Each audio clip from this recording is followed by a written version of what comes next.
tenemos la bendición de presentar una de estas inspiradoras conferencias titulada El Sutra Surangama, los estados demoníacos de la forma y sentimiento Skandhas, parte 2 de 9, en Entre Maestra y Discípulos, impartida en inglés el 26 de diciembre del 2018 en Taiwán, también conocida como Formosa.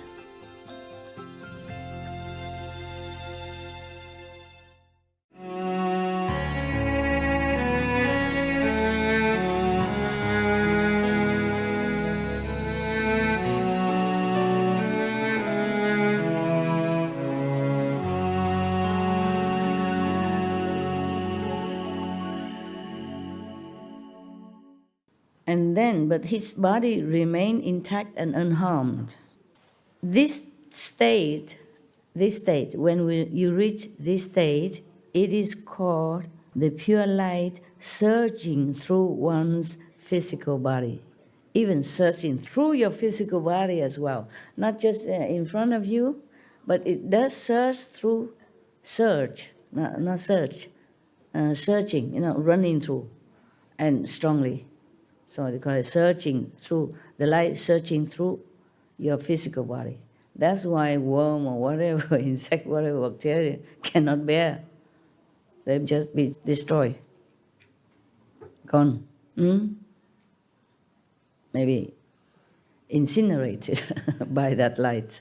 Yeah, when you just see the light in front of you, maybe it's different. But when in that second state, the light already infused your whole body, running through the whole body, then nothing can withstand it.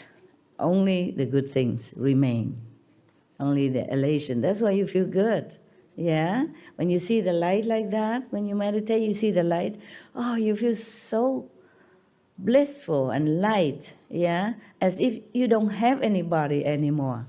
Yes, because all the bad elements has been cleansed out. And you feel pure again like a child. So you feel so good. Even if you still can be able to walk after, you feel like you're walking on clouds. You have nothing. You know that, huh? Some of you know that. Yeah, it's cool like that. It is a temporary state in the course of intense practice. Even then, mark it. It's just a temporary state of enlightenment. It's not like not enlightenment. It is enlightenment. It's just not yet. It's just the beginners. And you already cleanse yourself of all the attached karmic retribution from your body in the form of worm, insect, bacteria, whatever that attached to your body. And does not indicate sagehood. If he does not think he has become a sage, then this will be a good state for him. Of course, you progress, Good, if you don't think you are a saint. Insane, maybe. Because you will feel too happy, if people see you dancing happy, smiling all the time, all by yourself and singing Buddha's prayer, God's prayer, people will think, oh, this guy cuckoo. He talked to himself, he's happy, dancing all alone with no reason, Maybe hugging other people and all that. Try not to, okay? This world they are not used to with this kind of ecstatic state of mind. And like unconditional, love. It's just too carefree. You might even take off your clothes, dancing alone, Possible. No, possible. It's nothing to laugh at. Because you couldn't care less, You just don't feel like you're taking off clothes or anything. It's just natural, okay? That you don't feel like being confined to anything anymore, It's just simple. Just like that. You're like a kid. If you don't want to wear clothes, you just take it off. You think nothing. Only when we grow up that we become a little bit truly judgmental, And then wear this clothes, that clothes, and if you don't, then woe to you. The police will try to wear something on you. If you don't wear clothes, the police will wear something for you, right? That's the problem with our world. But when a kid don't wear nothing, When a little kid, no police would come and put chain on him or her, right? Just when we grow up, what's the difference? When you're a kid, as a boy, maybe just smaller in everything size, but it's still, you don't wear clothes. So why is it when you grow bigger, you wear no clothes, and then you have problem? Huh? St. Francis, when he was still a monk, he's a monk. Sometimes he see people have no clothes outside, he just take off everything, give it to him, and then walk home like that. And all the monks go him, this is indecent, this is very bad boy, why you do this? He said, I didn't know it's a bad thing to do. It's just somebody has no clothes. Some poor people, cold and have no clothes, so I give it to him.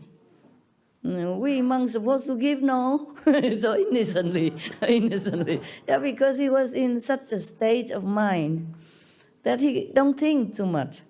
That's why sometimes he lifted himself up. His body went up to the top of the church. Yeah, it's not because he wanted. Just sometimes he in that state of mind, okay? Also, maybe he has attained some of this power that he can levitate without even wanting. I told you in some other time, Sunday, I could do all that. Just I had to exchange it to be here. I exchange everything. Sit in front of you is just a normal human, very helpless. Yeah, maybe I have some wisdom. Power, everything you see is only from inside. Cannot show it to the world, what I have. Jesus, I guess, if he did not cure the dead, if he did not bring the dead back to life and cure the blind and heal the sick, all that, so obviously, probably he would have lived longer. These kind of things are the heavier interference with karma, okay? Physically, in the external world, you don't use this. Of course, the magician and all that, they do this, but they are different, okay? They will come back again, so nobody cares. The Maya don't run after them. But if a master who came down here already signed contract to relinquish everything and don't show his power in this world and do that, then he will have to pay. You have to pay. If you save one life, you have to pay with your life. It's like anyone else. Yeah, it's a very sad thing, but but everybody liked it that way at that time. Even his mother forced him to do the magic trick again, make water into wine. And Jesus did not want it. He even said, "Why, mother? Why did you force me to do this?" Mother wanted to show off. And maybe some people expect him to cure their sickness, yeah? Or some disciples just hoorah on, so because my master, he can do all this. I show you. Bring the sick here. He'll do it. They just too enthusiastic, yeah? Just like beginner, you just want to tell the whole world your master is so great, can do this, can do that, but that's an inside thing. But if you lay hand on somebody and wake him up from the dead, that is a different thing. But if he considers himself a sage, then he will be vulnerable to the demon's influence. Okay, that's the second stage. Still be influenced by demons. Only if your ego trick you, your ego will tell you that, okay, you are already a Buddha and stuff like that, then you'll be in trouble. Just watch yourself. Don't watch anybody else. Don't even worry about somebody come kill you or anything. Watch your ego. That's the worst enemy we could have. If people kill you, maybe you die, okay, fine. Then you come back again. You still have this enlightening power. And then you will connect with another master somehow, yeah? Because your stage already high. The master is easy to find. You will understand that you must find a master. And when you find one, you understand right away. Even you have not reached the highest stage in last life, but you're already on the way. So if you meet another guy and you ask to go into Melli, he tell you, you know it. Oh yeah, that's a place I want to go. Okay, and then you follow him. But if your ego mislead you, make you think that you are a sage, a saint, higher level saint, then the demons can come and make use of that and harm you. And spiritually lost is worse than losing 1,000 lives bodily. Very difficult to find that again. Very difficult to find a master already. If you lose your spiritual power, it's even worse. Then you cannot find another master. Because you will be so blurred now. You will not understand that you have to find a master or anything anymore. You just completely mix into the 6 paths of existence. You never think of anything about spiritual or finding a master even. Yeah. You completely forget your purpose to be born as human. Yeah. It's the same in hell. I told you I don't want you to go to hell. You will not remember. You don't know your master's name. You don't know anyone that you can call upon to help. At that time, because you're doomed already. Okay? Finished. Now, this is a 3rd stage. Okay? The Buddha described further.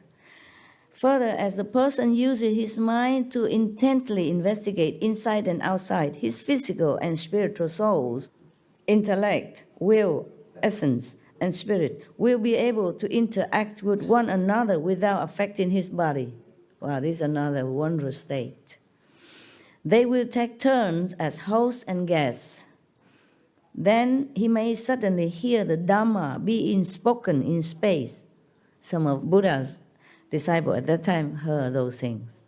Maybe some of you also hear it, While you meditate, you just hear some preaching of the truth somewhere, It's not like from the microphone, from your record player, video, nothing. You sit in an empty forest and then you hear the Dharma preaching. Maybe from Buddha, maybe from Master, maybe from other Master, maybe from Jesus, etc., etc. This is a wonderful state also.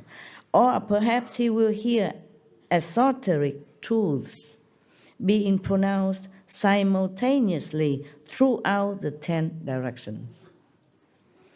This state is called the essence and souls alternately separating and uniting, and the planting of good seeds. That is the 3rd state. It's a long state. It is a temporary state and does not indicate sagehood. Sagehood not necessarily mean Buddhahood, okay? Maybe Bodhisattva, a stage lower, but still a saintly, a sage. Yeah? Okay. So if he does not think he has become a sage, then this will be a good state. Yeah, one step up the ladder. But if he considers himself a sage, then he will be vulnerable to the demon's influence, as usual above. Okay, next stage. I'm trying to keep my calendar intact, okay? I read only today, I behave. Further, when the person's mind becomes, really, you want me just to read out? Just to read? No? Comment? Your calendar is my favorite part. Calendar, okay. Thank you, madam. Okay. Just blah on, huh?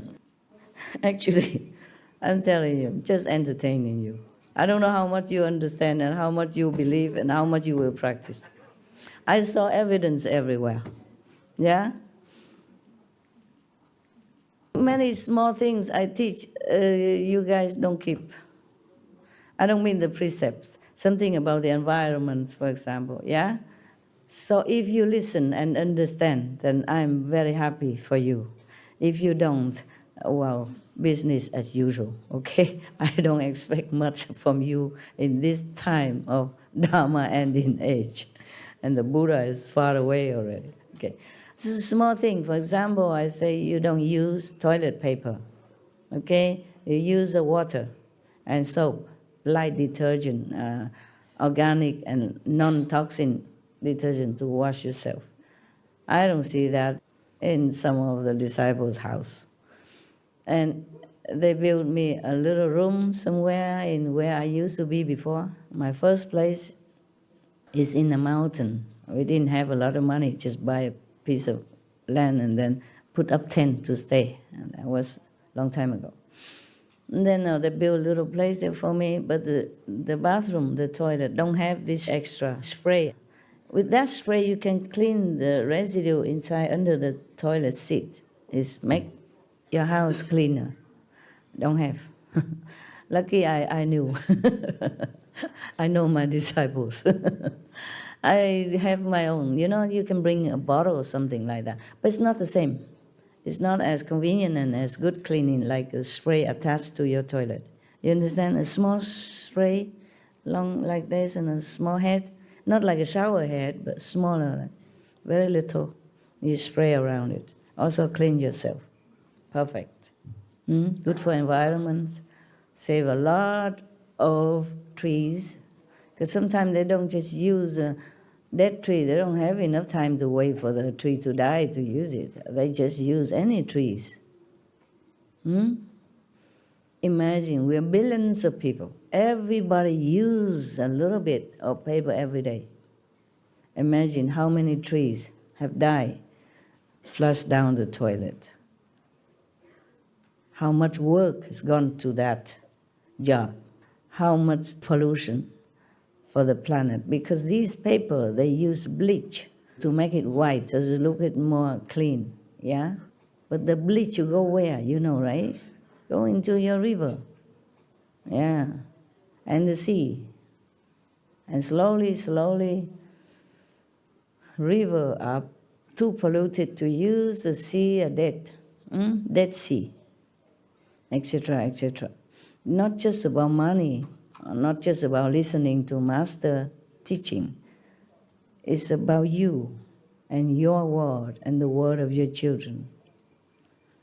This is a very small thing even, very convenient. Just call the plumber, he attach it in no time. You could even do it yourself. I could do it myself also.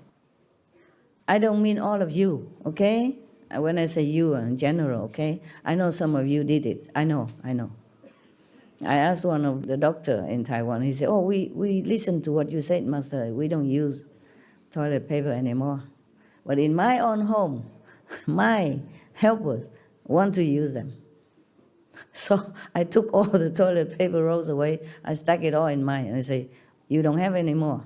And now you use what I told you to use. And keep that there in case for anything. You can, or if you already bought it, you can use it for something, wipe the floor, it's a spill or something. I use it until it's done, or blow your nose, whatever, but later don't buy no more, yeah? And in my house right now, my so-called house, they still use this kitchen paper, towel. That is the worst case also. They're bleaching, no end. And it's very dirty. If you use it to wipe your utensil, your cooking utensil, or your bowls, that is very bad for you. Very bad. Only use it really when there's really urgent, nothing else, you no choice, okay? Otherwise, don't use it. I'd rather, clean it on my body, really. These kitchen rolls, white, like snow, look clean, but no, very dirty. So many chemicals go in there, and it's very bad for environment. Then I know, you see, not everybody listen to me. Even though it's good for them, good for environment. When you protect the environment, you have merit as well, not just protect your pocket. You protect the trees, you protect the earth. They're all grateful to you, they bless you. And you don't have the karma of killing tree, killing the environment, killing many bacteria that go in the process of making this bleaching white paper. I teach you what I do from my own experience, and I know what's good for you. I don't just tell you to do it, and I do differently. It's not true. It's not like that. I do exactly what I tell you. But then if you don't listen, then what can I do? I'm too busy. I can't just go in around chasing who did this, who put this paper, change it quickly. It's too much sometimes, yeah? And I don't use that even. I don't use that. If I don't have any towel, I use my clean clothes to wipe whatever I need to. Yeah. And I use my dirty clothes to wipe my bathroom floor after the shower or something. It's wet. I don't use that kind of paper. I don't use clean towel, so I don't have to wash double. because my bathroom clean anyway, just water, or maybe a little soapy. So the clothes that I change, I use it to wipe. I do everything with the consideration for the next generation as well, okay? Not just I'm comfortable and I don't see anything else. It's not like that. Also with the love for the environment.